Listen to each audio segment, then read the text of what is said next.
Last two competencies, 6 statements.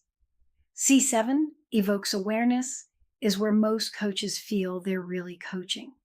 It's the part of the session where new insight surfaces. C8 facilitates client growth, is what closes the loop, turning insight into action. The statements look similar at first because both involve the client moving towards something new. The cut is awareness versus action. C7 generates the new perspective, the new framing, the new noticing. C8 turns it into a plan the client takes into the world. ACC candidates often score well in C7 because the questions feel deep and coachy. Where they slip is C8, particularly A8.1 and A8.2, where the action has to be specific and the translation has to be concrete. Watch for both as we walk through the 6 statements.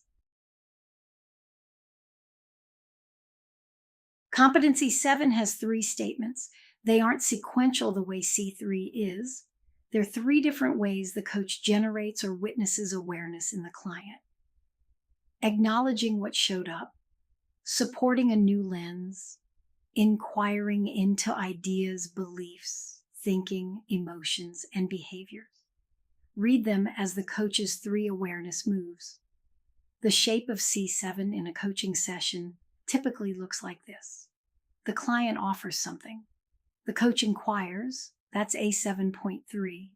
The client surfaces a new perspective or has a small breakthrough. The coach acknowledges the movement, that's A7.1. Sometimes the coach also offers an alternative lens, that's A7.2. 3 different moves, often within the same exchange. The trap is that they all happen close together, and a new mentor coach can struggle to see them as separate behaviors. They are. A7.1, the coach acknowledges the client's new awareness, learning, and movement toward the desired outcome. The client says something that's a shift. The coach catches it specifically.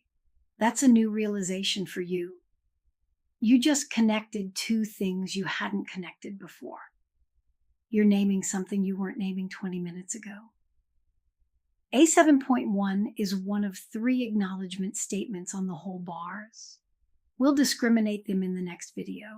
For now, the cut is A7.1 is acknowledgement of change.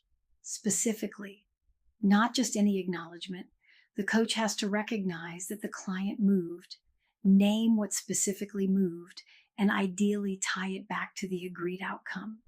You just named the actual move toward X. A7.2, the coach supports the client in viewing the situation from new or different perspectives. The coach offers a frame the client hasn't yet considered. What would your future self say about this? If you flip the question, if it weren't, how do I get them to listen, but what makes me listenable, where does that take you? Step outside the question for a moment. What would your most trusted mentor see in this? The coach isn't telling the client what to see. The coach is opening a door to a different viewpoint and inviting the client through. The discipline of A7.2 is restraint. The coach can offer the alternative frame. The coach cannot impose it. If the client doesn't take the offered perspective, that's fine. The coach offered a door. The client decides whether to walk through it. A7.2 is the offering of the door, not the client's response.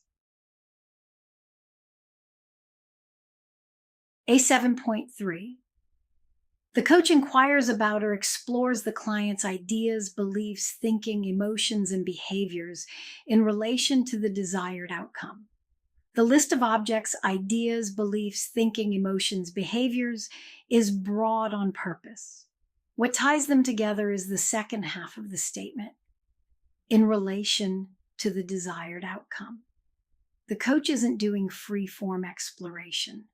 The exploration is tethered to what the client said they wanted at the start of the session. So a question like, what's underneath the frustration you described in relation to the outcome you set at the start? That's A7.3.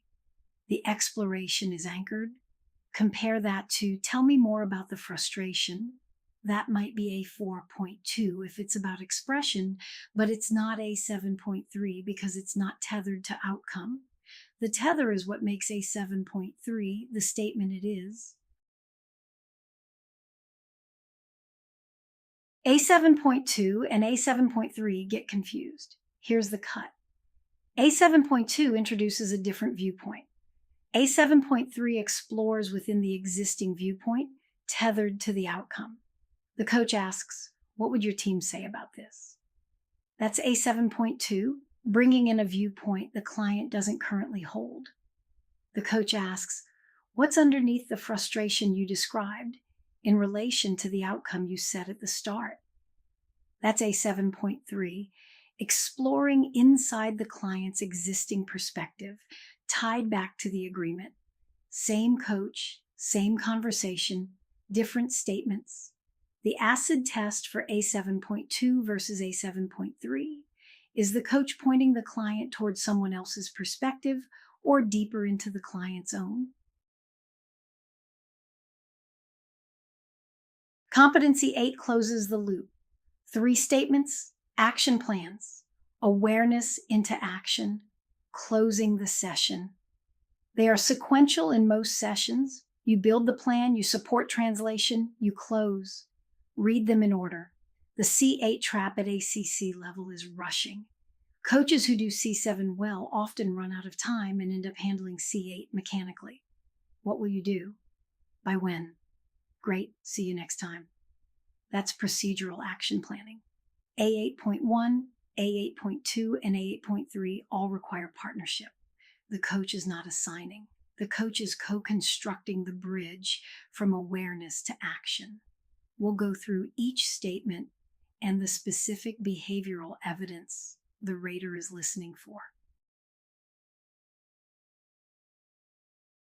A8.1, the coach partners with the client to create or confirm specific action plans.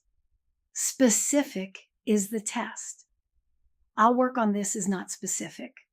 I'll think about it is not specific.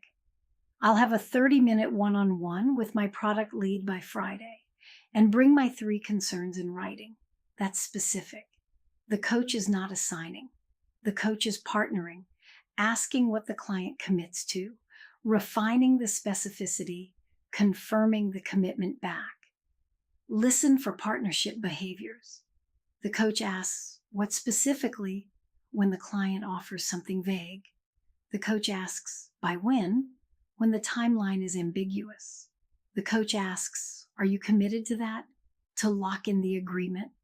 If the action plan is generic, A8.1 is at risk regardless of how warm the conversation was.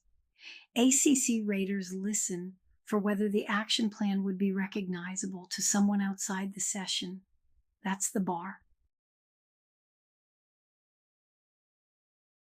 A8.2, the coach asks questions to support the client in translating awareness into action. The client had an insight. I've been avoiding the conversation because I'm afraid of what they'll say. The coach asks, what would change if you stopped avoiding it? What would you do this week? What's the smallest version of that conversation you could try? What awareness from the last 20 minutes wants to be in the action plan? The questions move the awareness into the world. A8.2 is what makes A8.1 land. Without translation questions, the action plan is mechanical, a what without a why. With them, the action plan is grounded in what just shifted in the session. A8.3, the coach supports the client to close the session. The coach helps the client land, briefly summarize what was learned, what they're taking, what's next. What are you walking away with? What's the one thing you're holding from this hour? What's the through line for you between everything we explored today? Closing isn't ceremonial. It's the client integrating the session in real time. The coach holds space for that integration without summarizing it for them. If the call ends because time ran out and the coach says, "We'll continue next time," A8.3 didn't happen. If the coach summarizes the session for the client, "So what we did today was," that's also not quite A8.3. The behavior requires the coach to support the client in summarizing for themselves. You've now seen all 19 statements in depth. Within each competency, you can pick out the most confused pairs: A3.1 versus A3.3, A6.1 versus A6.2, A7.2 versus A7.3. In the next video, we go across competencies. 3 different statements use the word acknowledges. 3 more involve curiosity. 2 are about agenda. We discriminate them. Then I'll give you a full 90-second transcript and walk through tagging it together. By the end of the next video, you'll have the full vocabulary. After that, the practice worksheet builds the muscle.